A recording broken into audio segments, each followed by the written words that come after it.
kenapa Indomaret dan Alfamart itu sama-sama menempatkan nilai kejujuran atau integritas sebagai nilai yang sudah diinternalize?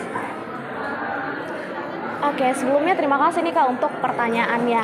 Jadi yang saya tangkap adalah terkait tentang kenapa Indomaret dan juga Alfamart ini tetap menegakkan integritas ataupun kejujuran sebagai nilai yang sudah internalize. Nah, kalau perlu kita ketahui bahwasannya Kak, internalize itu merupakan suatu kebiasaan yang udah melekat lah dalam diri kita sendiri kayak gitu Kak, yang udah menjadi kebiasaan yang kita sering lakukan. Nah, jadi kenapa Indomaret dan juga Alfamart ini memiliki atau menegakkan integritas atau kejujuran? Karena kita mengetahui bahwasannya Indomaret dan juga Alfamart ini mereka itu suatu perusahaan yang bergerak di bidang retail, baik itu dalam keuangan dan juga barang. Dimana kalau kita tahu nih pegawainya nggak jujur, pasti risikonya besar kan Kak.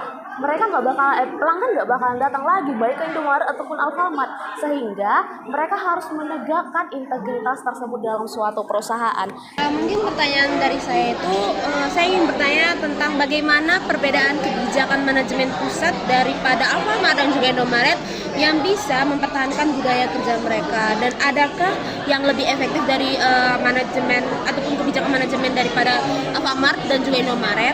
Lalu jika kalian diberi kesempatan nih untuk mempresentasikan hasil ini ke manajemen pusatnya Indomaret dan Alfamart, hal apa yang paling ingin kalian kritik dari budaya perusahaan mereka yang kalian highlight?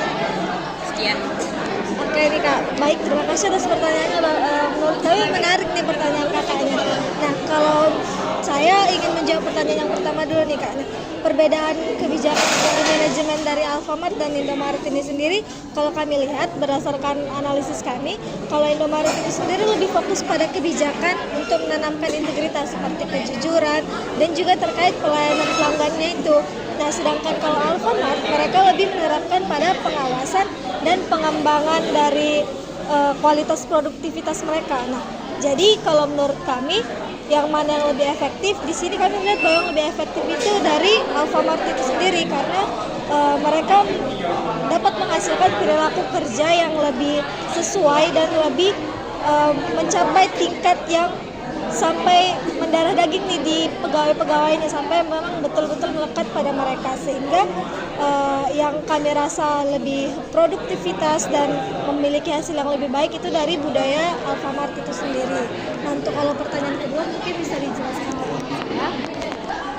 Nah, berarti dari kelompok menyimpulkan bahwa yang lebih matang dalam hal integritas dan pelayanan itu adalah Indomaret. Lalu berdasarkan indikator apa ini kalian mengatakan bahwa mereka lebih matang? Indikator apa yang kalian gunakan sehingga kalian menyimpulkan bahwa Indomaret itulah yang lebih matang dari sisi integritas dan juga dari sisi pelayanan mereka? Kalau misalnya dari kelompok kami ini menilai kematangan budaya itu berdasarkan 5 indikator yang digunakan dalam penelitian ini, yaitu indikator aware, compliant, adopt, internalize, dan embody. Indomaret mendapatkan skor lebih tinggi pada 2 aspek, yaitu integritas dan pelayanan pelanggannya. Dukungan datanya berasal dari dokumen perusahaan, seperti laporan operasional dan standar kerja internal, yang menunjukkan bahwa Indomaret sudah berada pada level internalize hingga embody dalam indikator integritas dan pelayanan. Dapat terlihat dari tulisan integritas dan pelayanan yang ada di banner. Sekian itu. Iya Bang, saya punya pertanyaan. Kayaknya ada budaya-budaya lain nggak Bang yang bisa bersaing di antara PT Indomarko sama PT Sumber Alvaria ini Bang? Berarti Abang mau bertanya tentang budaya apa saja yang selain yang kami tampilkan ya Bang? Iya Bang. Oke, dari sini kan saya sudah menampilkan kayak budaya-budayanya itu. Kalau misalnya Alfamart itu memiliki keunggulan pada aspek kualitas dan produktivitas.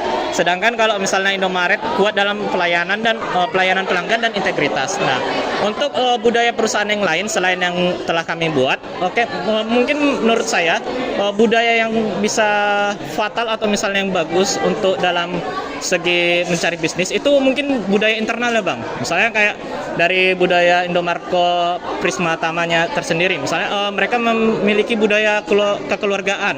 Nah, sedangkan kalau misalnya PT Sumbar Alvaria Trijaya Tbk mungkin memiliki budaya misalnya kayak budaya yang memanfaatkan kayak misalnya memanfaatkan kekuasaannya gitu kan. Itu tentunya bisa menjadi fatal dalam budaya internal. Artinya apa? Budaya internal mereka memang sebenarnya memiliki budaya kekeluargaan, tetapi masih dalam kekeluargaan dalam aspek mereka memiliki hubungan kerja sama mitra kayak gitu, atau misalnya hubungan kerjasama dengan karyawan dan atasan. Nah, menurut saya mungkin budaya yang berimpact besar dalam di sini itu mungkin budaya dalam internal perusahaan masing-masing Bang, kira-kira seperti itu. Baik, Kak Hanum, ada yang mau ditanyakan dari sini? Jadi Kak, saya ingin bertanya nih tentang ini ya, pada hasil ini ya. Nah, jadi kan ada 2 PT. Nah, kira-kira apa gitu perbedaan utama dari nilai budaya dari 2 PT itu yang paling menonjol antara PT Indomarko dan juga PT Sumber Alvaria ini? Kira-kira bisa dijelaskan nggak Kak apa perbedaan? Oke, baik, terima kasih atas pertanyaannya.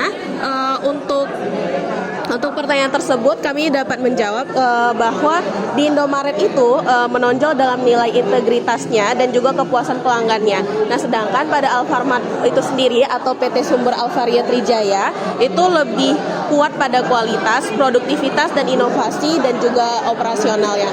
Nah, namun jika diambil kesimpulannya, kedua PT tersebut ini memiliki nilai budaya yang sama-sama baik, tapi hanya menonjol di area yang berbeda. Seperti itu.